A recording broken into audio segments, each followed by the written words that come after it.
Look at these images. December 25th, 1991. The cold, crisp Moscow air hangs heavy as the Soviet flag slowly descends from the Kremlin dome for the very last time. For most of the world, this is the definitive image of the 20th century, the peaceful surrender of a superpower.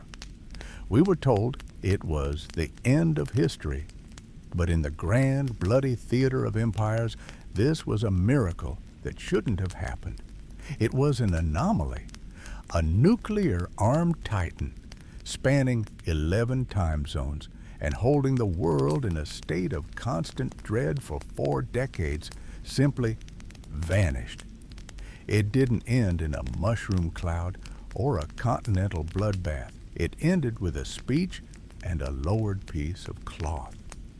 But history is a fragile thing, often held together by the split-second decisions of men in dark rooms. What if that miracle never occurred? To find the turning point, we have to look back 4 months before the flag came down. August 1991. A group of hardline communists, the State of Emergency Committee, launches a desperate coup to stop the Union from crumbling. In our timeline, they blinked. They saw the crowds in the streets, they heard the defiance in the voices of the people, and they lost their nerve. Their hands shook on national television, and the Soviet Union died not with a bang, but a whimper. But imagine a world where they didn't blink. Imagine a timeline where the Gang of Eight didn't care about the cameras or the judgment of history. In this dark reality, the orders are given, and they are absolute.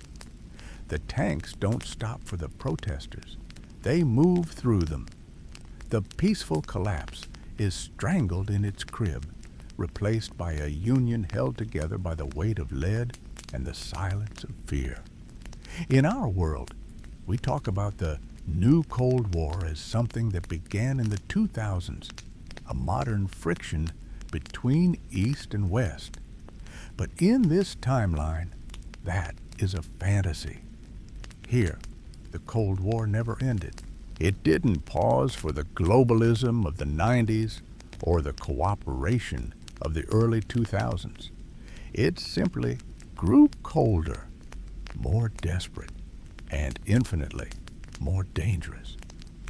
This is the story of the Soviet Union that refused to die and the world that had to live in its shadow. August 19th, 1991, 6 a.m. The air in Moscow is thick, not with the hope of a new era, but with the heavy scent of diesel and the rhythmic clatter of T-80 tanks. In our history, Boris Yeltsin became a global symbol of defiance, famously climbing atop a tank to rally the people against the hardline coup.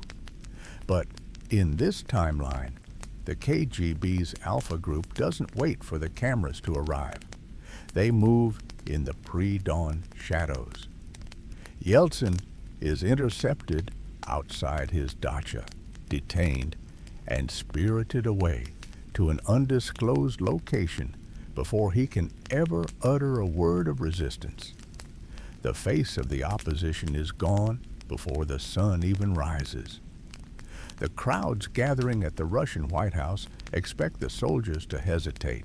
They expect the young conscripts to look away, as they did in our world. They are wrong. The State of Emergency Committee has issued a different set of orders. Clear the square at any cost. The tanks do not stop. The barricades of city buses and scrap metal are flattened like aluminum cans. The world watches in stunned, grainy silence as the brief flirtation with democracy is crushed under 30 tons of Soviet steel. There is no negotiation. There is only the cold efficiency of a military machine that has finally been unleashed. By noon, the Gang of Eight appears on national television.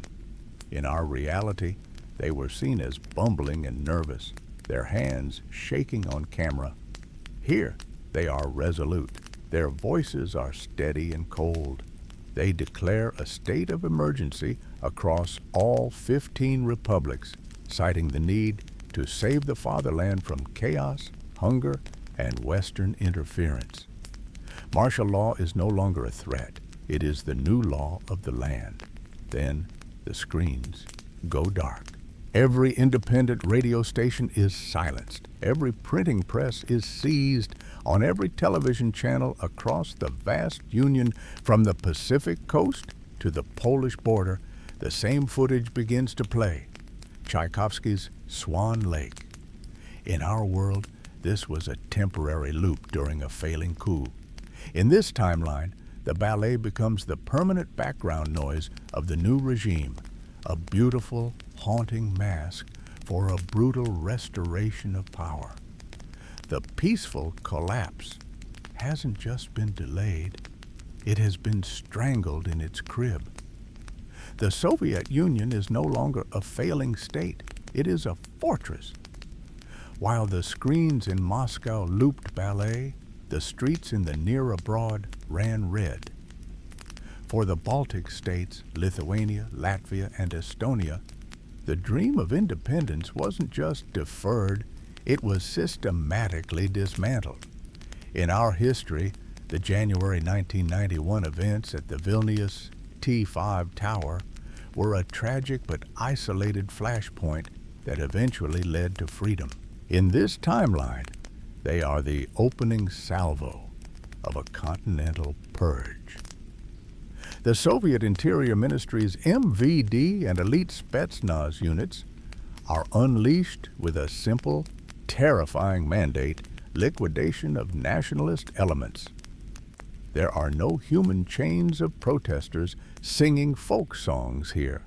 There are only the staccato bursts of AK-74s and the roar of armored personnel carriers. The singing revolution is drowned out by the screams of those who dared to believe the Iron Curtain had melted.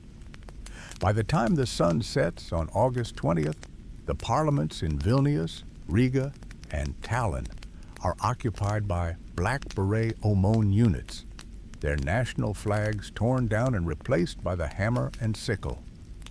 The Western world watches the satellite feeds in frozen horror. In Washington and London, the talk is of sanctions, of intervention, of a moral obligation to protect these fledgling democracies. But the Kremlin is one step ahead. As the tanks roll through the Baltics, the Soviet nuclear triad is placed on its highest state of combat readiness. Satellite imagery shows mobile missile launchers moving into the woods of Belarus. The silos in the Ural Mountains are unsealed. The message to NATO is unspoken but absolute. If you cross the border, the world ends. Faced with the prospect of a global nuclear holocaust over 3 small republics, the West blinks. The New World Order, promised by the end of the Cold War, dies before it can even be born. The Soviet Union is restored through raw, unadulterated force. But this isn't the stable union of the 1970s. It is a land of military governors and midnight arrests, where the borders are held not by loyalty, but by lead. Beneath the surface of this forced unity, a bitter, desperate insurgency begins to take root in the forests and alleyways, a fire the Kremlin believes it can extinguish, but one that will only burn hotter as the doors to the world are slammed shut. The Union has survived, but it has become a prison. The Gang of 8 understands one thing: a union held by force cannot be fed by the free market. Within weeks of the coup, the new economic policy is dead. Perestroika and glasnost are officially scrubbed from the history books, rebranded as Western sabotage, designed to weaken the Soviet soul. The command economy returns, but not the sluggish bureaucracy of the Brezhnev era. This is something far more efficient and far more cold. The Kremlin pivots to a radical experiment, cyber socialism. Utilizing the OJS system, a long-discarded plan for a national computer network, the state begins to automate its central planning. Across the Union, massive, clunky mainframes are linked together, not for the exchange of ideas, but for the ruthless optimization of resources. Every kilogram of steel, every bushel of grain, and every kilowatt of power is tracked by the state's digital eye. But this efficiency isn't for the people. While the RedNet calculates the logistics of the military-industrial complex with terrifying precision, the average Soviet citizen is left with the scraps. The military budget balloons to a staggering 40% of the national GDP. The Union is no longer a country with an army. It is an army with a country. On the streets of Omsk and Kyiv, the lines for bread grow longer, even as the factories for T-80 tanks and Sukhoi jets run 3 shifts a day. The population faces an era of hyper-rationing. Every calorie is measured, every luxury is confiscated for the defense of the fatherland. The Soviet Union has effectively transformed into a Spartan state, a nation that is perpetually hungry, increasingly poor, and technologically lethal. The world watches as the USSR stops trying to compete with the West's standard of living and begins to perfect the art of the siege. They are no longer building a future for their children. They are building a fortress that can survive the end of the world. And to keep this fortress secure, the doors to the outside world aren't just closed, they are welded shut. The fortress needs more than just walls. It needs a seal that no idea and no person can penetrate. By 1992, the Iron Curtain 2.0 is no longer a metaphor. It is a brutal, multi-layered reality stretching from the frozen ports of the Arctic to the sun-scorched shores of the Black Sea.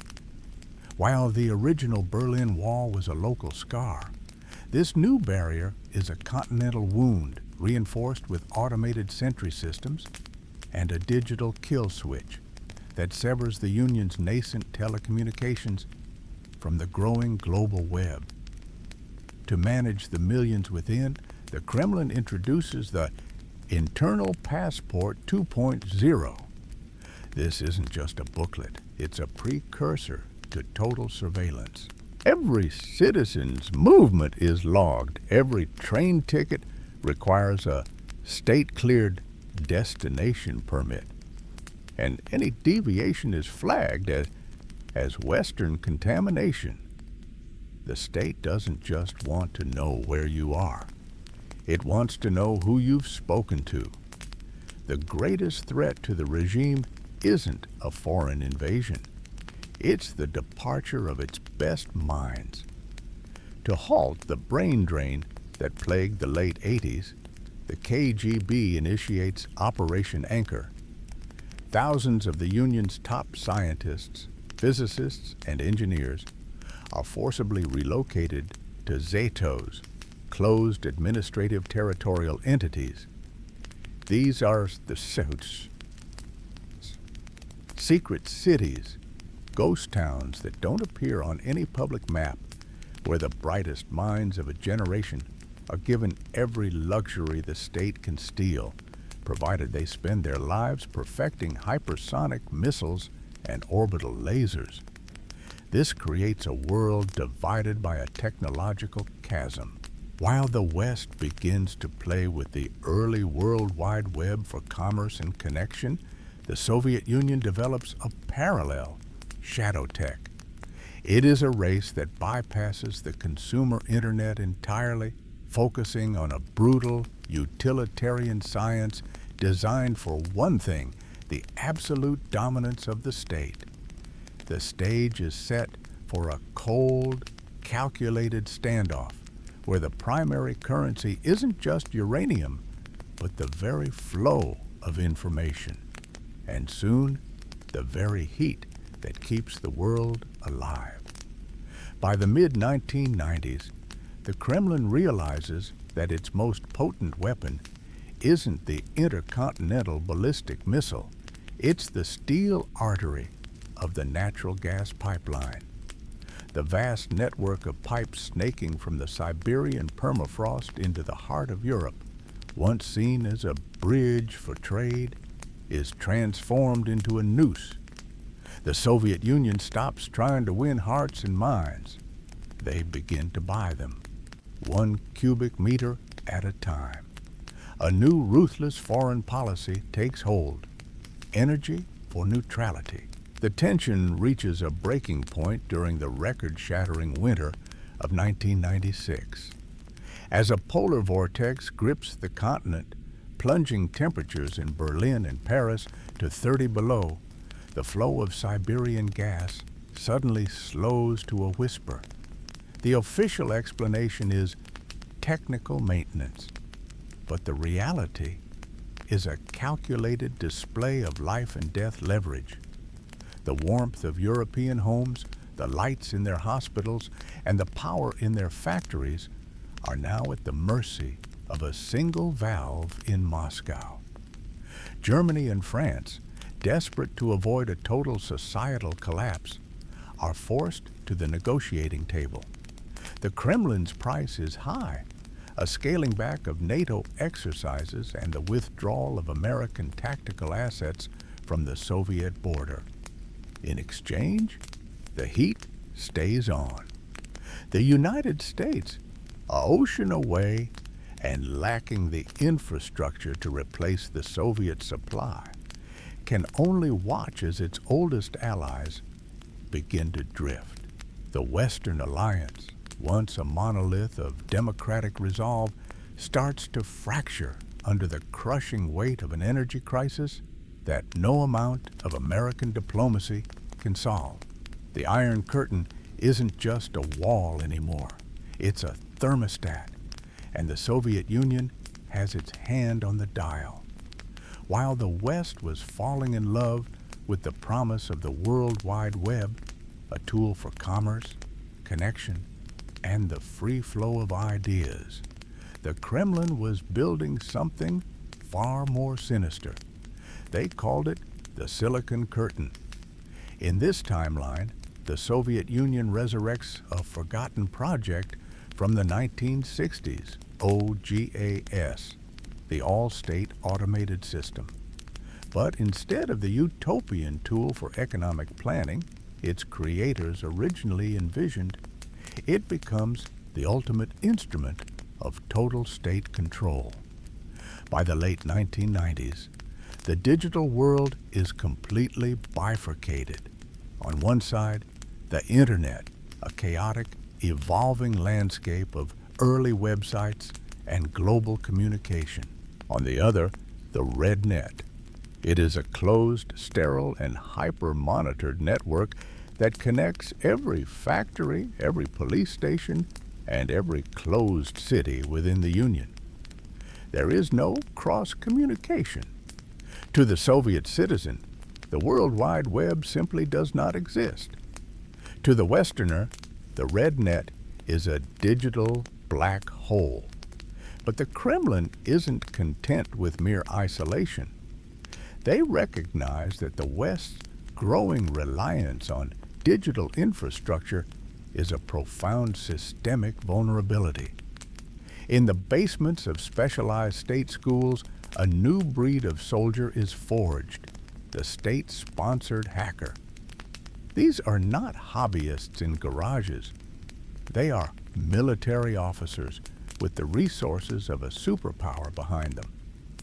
In 1998, as the West celebrates the height of the dot-com boom, the first wave of systemic cyber warfare hits.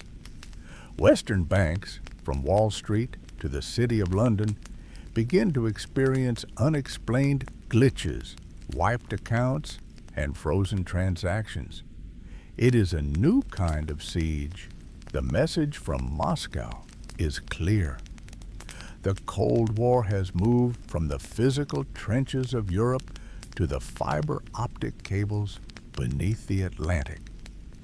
The Soviet Union can now bleed its enemies dry without firing a single bullet, all while their own command economy remains insulated behind an impenetrable digital wall.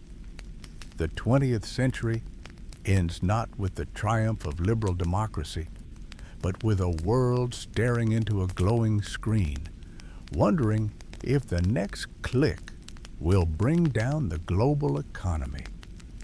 The battlefield is no longer just geography, it is reality itself. As the 20th century bleeds into the 21st, the geopolitical map of the world doesn't simplify. It fractures. In our history, the 2000s were defined by the War on Terror and the rise of a unipolar world led by the United States. In this timeline, the decade is defined by the War of Two Worlds. The Soviet withdrawal from Afghanistan, which in our reality signaled the end of an empire, is reversed by the hardliners of the 1991 coup. They view the Hindu Kush not as a graveyard, but as a strategic fortress that must be held at any cost.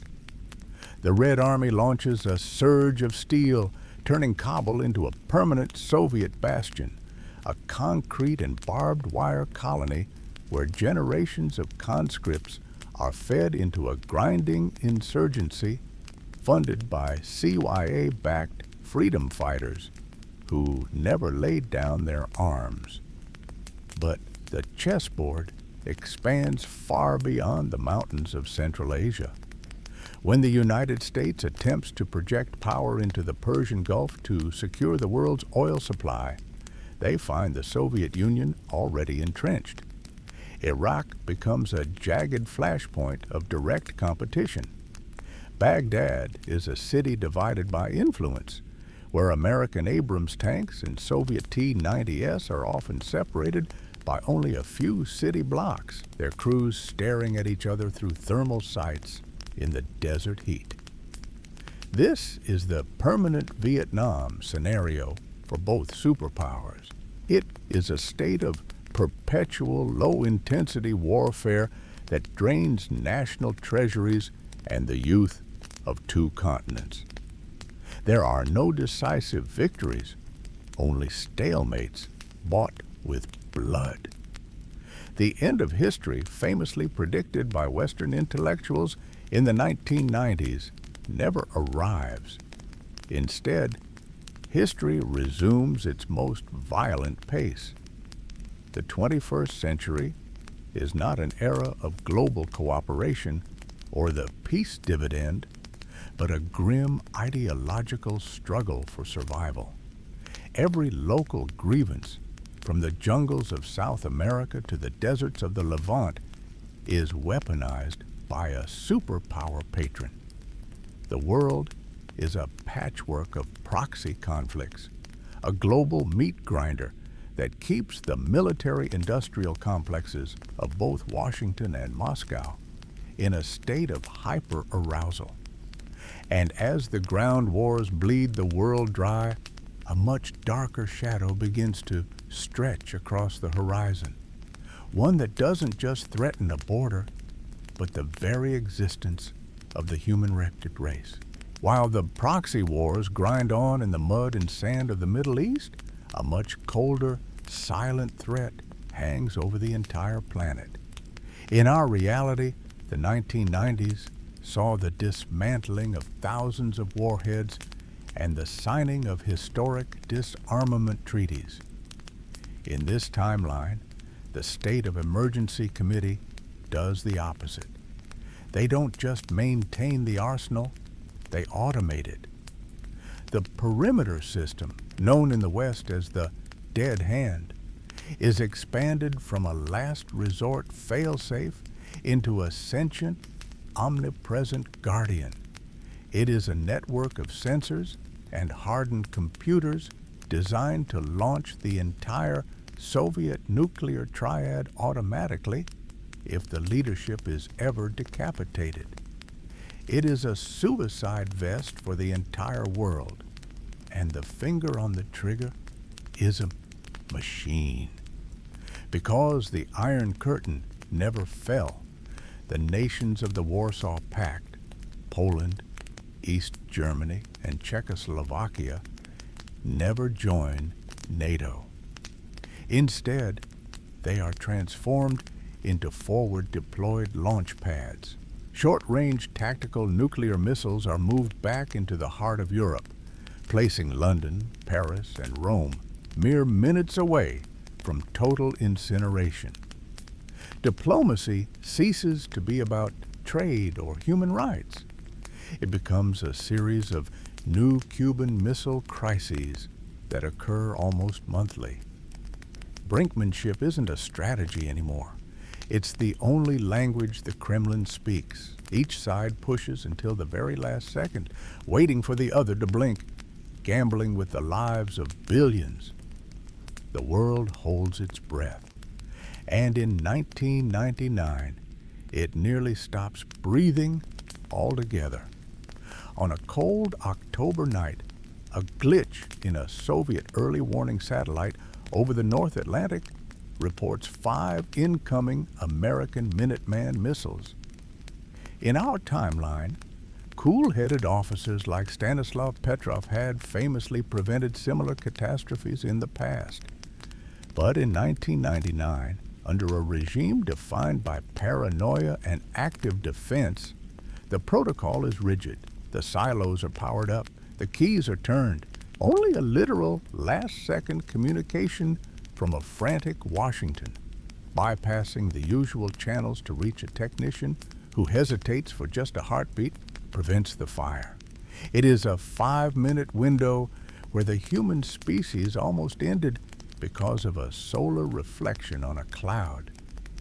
The psychological toll of this existence is devastating. A generation grows up not with the hope of a new world order, but under the permanent shadow of the mushroom cloud. The doomsday clock of the Bulletin of the Atomic Scientists doesn't tick back toward safety. It sits frozen at 1 minute to midnight. This is a world where every sunrise is a surprise and every sunset is a relief. People stop planning for the future because the future is no longer guaranteed. Yet, as the two old giants stare each other down across the Atlantic, a new fracture begins to appear within the red bloc itself.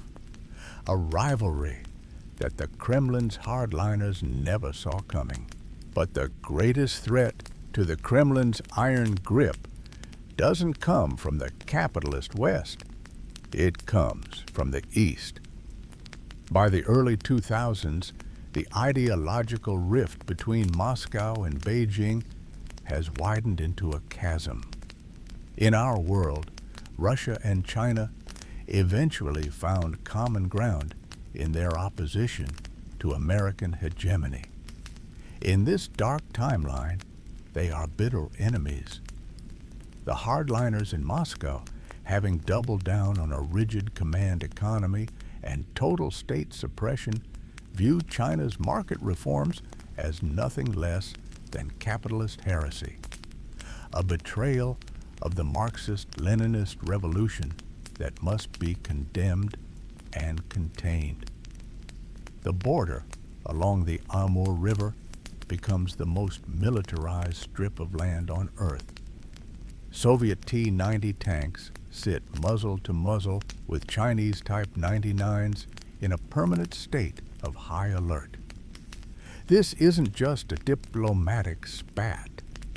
It is a return to the bloody border skirmishes of 1969, but with 21st century firepower. The red bloc is no longer a unified front.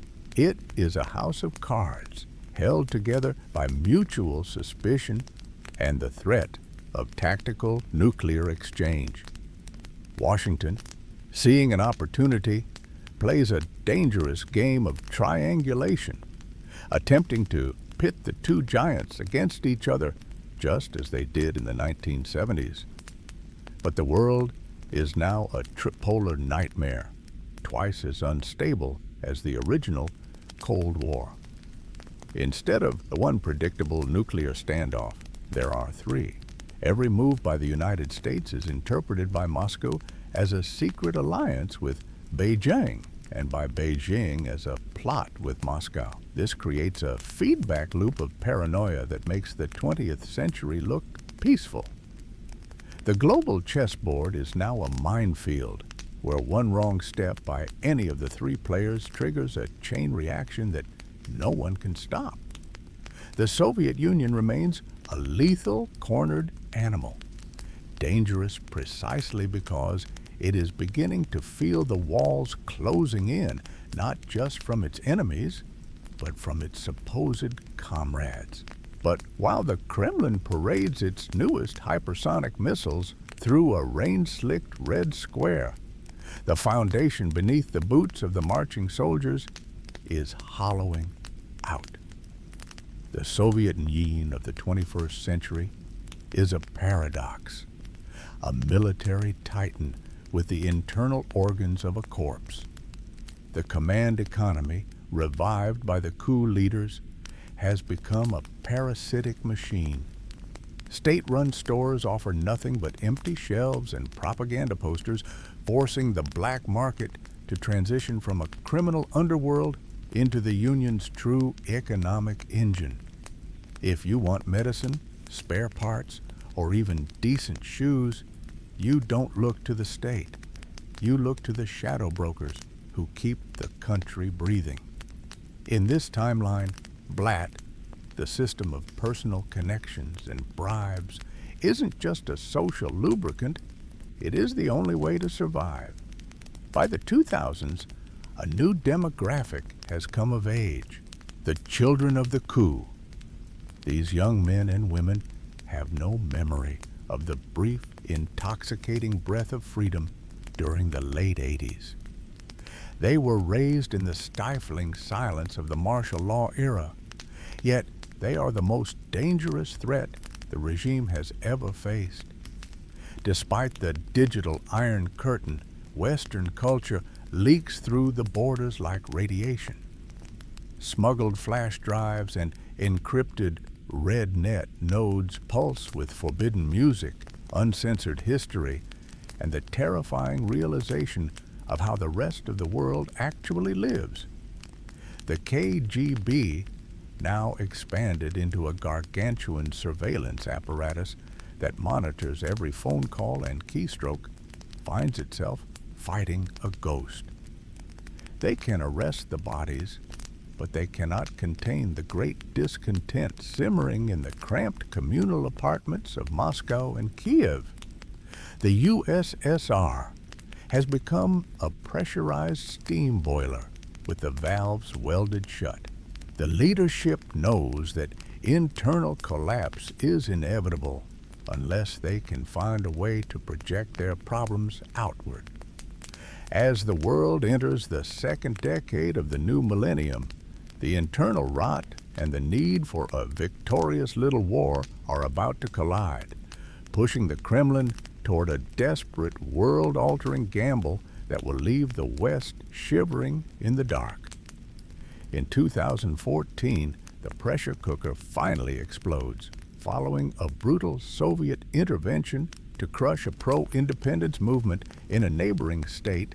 The West responds with the most aggressive sanctions in history, attempting to choke the Soviet economy once and for all. But the Kremlin has spent decades preparing for this moment. Their reply is instantaneous and devastating. They don't launch missiles, they simply turn the valves. The Great Embargo begins. Overnight, the flow of natural gas and oil into Europe drops to zero. The continent plunges into what historians in this timeline call the Dark Decade. This isn't just a recession. It's an industrial heart attack. In Berlin, factories that have hummed for a century go silent. In London and Paris, the lights flicker and die as rolling blackouts become the new normal.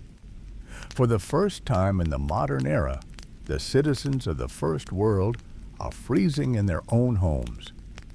The streets of Western capitals, once the beacons of liberal democracy, are now choked with smoke, not from Soviet bombs, but from the fires of their own citizens. Mass protests erupt. Heat, not war, becomes the rallying cry of a desperate, shivering populace. The social contract is shredding. In the capitals of Europe, the demand is no longer for the defense of freedom, but for an end to the confrontation at any cost. The Kremlin watches through its surveillance feeds, smiling as the Western alliance begins to cannibalize itself. Across the Atlantic, the United States faces a nightmare scenario. Their allies are collapsing into internal revolution, driven by frost and hunger. The Pentagon presents the president with two impossible choices: launch a full-scale preemptive strike to seize Soviet-aligned energy fields, a move that would almost certainly trigger a nuclear exchange, or watch NATO disintegrate as European governments prepare to sign separate peace treaties with Moscow just to keep their people from starving. The geopolitical map is melting. The world is no longer debating ideology. It is fighting for heat and light. By the mid-2000s, the end of history has been replaced by the end of order. The globe is on the absolute brink of total collapse, a hair trigger away from the final terminal confrontation. By the winter of 2024, the tension that has simmered for over 30 years finally reaches its flashpoint in a narrow strip of land known as the Suwalki Gap. Here, the geography of the new Iron Curtain is at its most claustrophobic. On one side, the armored divisions of a desperate, fractured NATO. On the other, the relentless steel of the Soviet Union. The air is thick with the smell of diesel and the static of heavy electronic jamming. Tanks sit muzzle to muzzle, separated by less than 100 yards of frozen earth. One nervous finger, one misinterpreted command, and the world ends. But the first strike isn't a shell, it's a sequence of code. From deep within the Siberian closed cities, the Red Net initiates Protocol Zero. Across the Atlantic, the United States simply vanishes from the digital world. The power grid collapses from Maine to California. Hospitals go dark. Flight control towers go blind, and the heartbeat of the world's largest economy stops. It is the ultimate active measure, a digital decapitation designed to leave the West headless and helpless.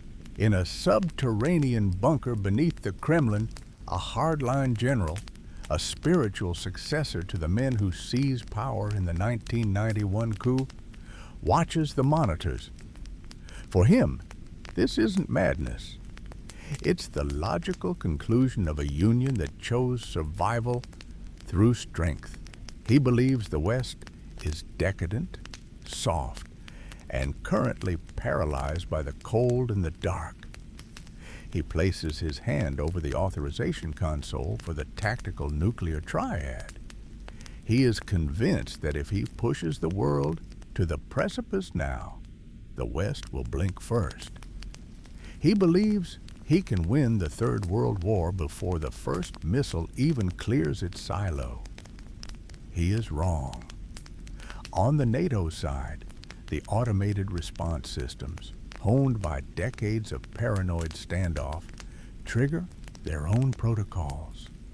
There is no time for diplomacy, no room for the new thinking that was strangled in its crib 33 years ago. The screen begins to flicker with crimson warnings. The first launch detected sirens wail, a low, mournful howl that echoes through the bunkers and over the frozen plains of Europe. The logic of the 1991 coup has reached its final terminal destination. A union held together by lead and fear could only ever end in fire. The screen fades to absolute black. The static clears, the sirens fade. We aren't in a bunker in 2024. We are in a living room in 1991. On the screen, a tired man with a birthmark on his forehead speaks into a microphone for the last time. This is Mikhail Gorbachev. It is December 25th. His voice isn't full of the fire of a revolutionary or the cold steel of a dictator. It is heavy with the weary weight of an era ending. I hereby discontinue my activities at the post of President of the USSR, he says. Outside in the biting Moscow cold, the red flag, the banner that had defined the 20th century, is lowered from the Kremlin for the final time. There are no tanks firing on the White House. There is no mass execution of dissidents. There is only the quiet, surreal realization that the largest empire on earth has simply ceased to exist. In our world, the August coup failed because the men behind it blinked. They looked at the crowds of their own people and realized they couldn't pull the trigger. They were hardliners, yes, but they were not monsters prepared to turn Moscow into a graveyard. Instead of a pacification campaign, we got the Belovej Accords. In a hunting lodge in the snowy forests of Belarus, Boris Yeltsin of Russia, Leonid Kravchuk of Ukraine, and Stanislav Shushkevich of Belarus signed a series of papers that did what thousands of Western missiles never could. They dissolved the Soviet Union through diplomacy rather than blood. It was a geopolitical miracle that we often take for granted. At the time of the collapse, the USSR possessed over 30,000 nuclear warheads spread across 4 different republics. History tells us that when empires of that magnitude fall, they usually go down in a continental firestorm. But in 1991, despite the tension, despite the profound uncertainty, the world didn't burn. The miracle of 91 was that the divorce was, against all historical precedent, managed. We often look back at the 1990s as a decade of humiliation, economic ruin, and crime. For those who lived through it, the transition was agonizing. But when held up against the dark mirror of a union that refused to die, a union held together by lead, fear, and energy blackmail, those messy years were a paradise. We didn't get the Silicon Curtain or a digital apocalypse. We got a world that, for the first time in nearly a century, was allowed to imagine a future without the shadow of the hammer and sickle. History is not a machine that runs on autopilot.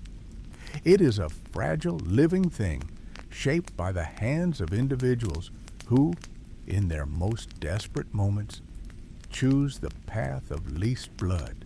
This dark timeline serves as more than just a chilling exercise in what if.